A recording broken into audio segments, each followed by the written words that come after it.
વાહ, ગોપાલ ઇટાલિયાએ તો ભારતીય જનતા પાર્ટીના નેતાના ધમાડા કાઢી નાખ્યા અને જાહેર સ્ટેજ ઉપરથી કીધું કે કાયરમાં કાયર નેતા હોય ને તો એ ભારતીય જનતા પાર્ટીના નેતાઓ છે, જે લોકોના પૈસાથી પોતાના ખીચ્ચા ભરે છે. જે કોઈ એવો ડોક્ટર નથી, માયનો લાલ એવો કોઈ પેદા નથી થયો, એવો નેતા કોઈ પેદા નથી થયો કે જે લોકોની નસ ચાલી અને કહી શકે કે આને ખાતરની જરૂર છે, કે આને દવાખાનાની જરૂર છે, આને ઘરની જરૂર છે. એવો કોઈ મરદનો છોકરો ભારતીય જનતા પાર્ટીમાં કોઈ નેતા નથી. માત્ર પોતાના ખીચા ભરનારા ભારતીય જનતા પાર્ટીની અંદર નેતાઓ ભર્યા છે. વાહ, જબરા ધમાડા કાઢી નાખ્યો. ખાસ કરી મિત્રો આ વિડીયો સાંભળો અને આગળ જરૂર શેર કરજો, કારણ કે બિચારા ભોંડ ભક્તો સુધી તો આ વિડીયો પહોંચવો જ જોઈએ.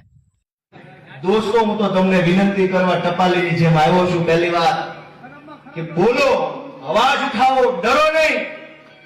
દેશના સૌથી કાયરમાં કાયર માણસો હોય તો ભાજપ વાળા છે ને તમારા ભીતડા ઉપર લખી નાખજો ઘરે જઈને. દોસ્તો મિત્રો, મારું એમ કહેવું છે કે પ્રશ્નો એ નથી કે બહુ પ્રશ્નો છે.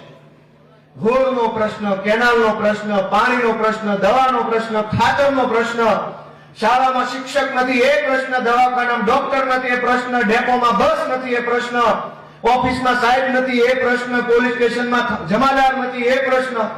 આ એક પણ પ્રશ્ન નથી. પ્રશ્ન એ છે કે ગુજરાતમાં કોઈ ખરેખર માયનો લાલ નેતા જ નથી, બધી નેતોડીઓ છે. કોઈ હારો નેતા નથી.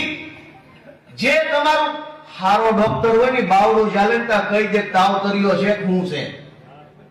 કોઈ નેતા નથી જનતાની નાળ પકડીને કહી દે કે ગરીબ માણસને ક્યાં દુખે છે, આને મકાન જોતું છે, ખેતરે પાણી જોતું છે, ખાતરની 2 થેલી જોતી છે. એક પણ હારો નેતા ભાજપે ગુજરાતમાં વધવા નથી દીધા. બધા લંગરિયા, તોડબાજો, કટકી બાજો, મારું હું, મને આમાં કેટલા ટકા મળે, આવા જ બધા લોકો મોટા મોટા નેતા બની ફરે છે.